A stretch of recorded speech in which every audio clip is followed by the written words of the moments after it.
Hi, I'm Andy Temte, and welcome to the Saturday Morning Muse. Start your weekend with musings that are designed to improve financial literacy around the world. Today is October the 11th, 2025. Last week, we concluded our exploration of insurance's democratization by asking an important question. Where did all the insurance premium money go? By 1910, insurance companies were collecting hundreds of millions of dollars annually and managing massive investment portfolios to ensure that they could pay future claims. The answer to our question lies in securities markets, particularly stocks, which represent ownership stakes in other companies. But here's what we need to understand first. You hear about the stock market all the time, but what exactly is a share of stock, and where did this concept originate? Before insurance companies could invest in corporate equity, somebody had to invent the idea that company ownership could be divided into shares and traded on secondary markets. So, over the next few weeks, we're going to explore the historical journey from the first shareholders to the first equity securities markets to the modern definition of stock ownership. Our story begins not in the London coffee houses that we've been talking about, but, as you might expect, way back in ancient Rome. So, picture Rome around 200 BC. The Republic is expanding rapidly, conquering new territories and building the infrastructure of the future empire.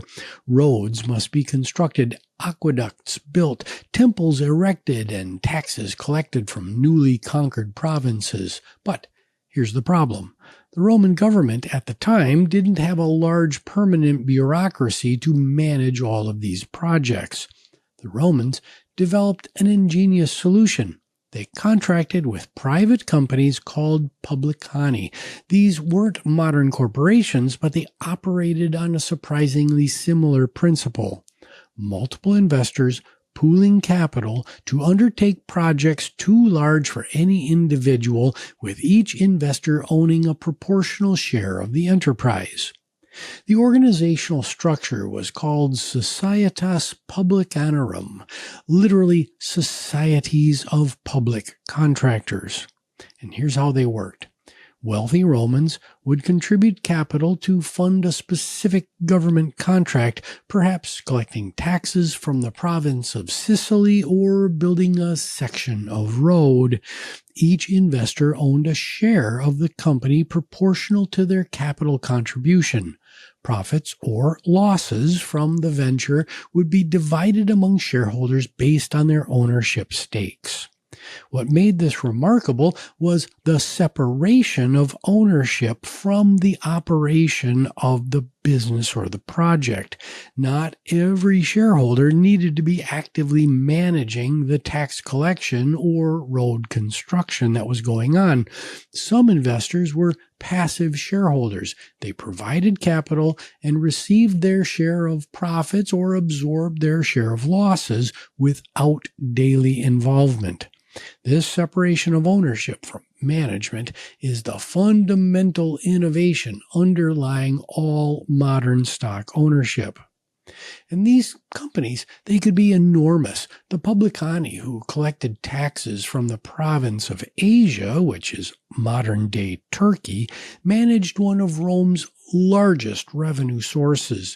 The shareholders in these ventures included some of Rome's wealthiest and most powerful citizens, and their business dealings were sophisticated enough to be discussed in the Roman Senate. Now, let's fast forward 1400 years to medieval Venice around 1200 CE.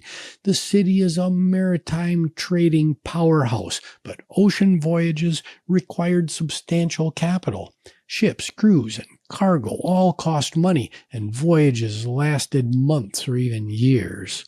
Few individual merchants possessed both the capital and the willingness to risk everything on a single expedition. Italian merchants developed the Commenda contract, an arrangement between a traveling merchant and a capital provider.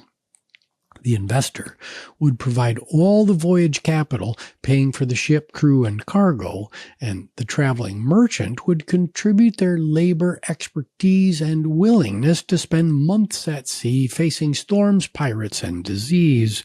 Profits would be split, typically 75% to the investor and 25% to the traveling merchant. What's interesting here is that the merchant received 25% of profits despite contributing zero capital. Why? Because medieval merchants were solving a problem that the Romans didn't face: how to value labor and expertise alongside pure monetary contributions. The traveling merchants' 25% share compensated them for their skill, effort, and the physical dangers that they faced during months at sea. Now, note that this wasn't a lending contract. The capital provider wasn't guaranteed any repayment. They were accepting genuine equity risk. If the ship sank or was captured by pirates, they lost their entire investment. But if the voyage succeeded, they shared in the profits based on a pre-agreed formula that valued both money and expertise. The Commenda solved several problems simultaneously. It allowed merchants with expertise but limited capital to undertake ambitious trading expeditions. It gave wealthy individuals with capital but no maritime expertise a way to participate in profitable trade ventures as equity partners, and it distributed risk. An investor could spread capital across multiple Commenda contracts rather than betting it all on a single voyage. Sound familiar? This is the same risk pooling principle that we explored in our insurance series, but instead of pooling risk to protect against losses, the Commenda pooled capital and risks to pursue profits. The capital provider was an equity owner. They shared in both the upside and the downside of the venture. Now, what connects Roman Publicani and Venetian Commenda contracts is their shared recognition that equity ownership could be divided among multiple parties, but they approached the division differently. These systems worked because they established clear, predictable rules, even if those rules weren't always strictly proportional to the cash invested. The Roman system was simpler and more directly proportional to capital, whereas the Commenda was more sophisticated, recognizing that valuable contributions come in forms other than money.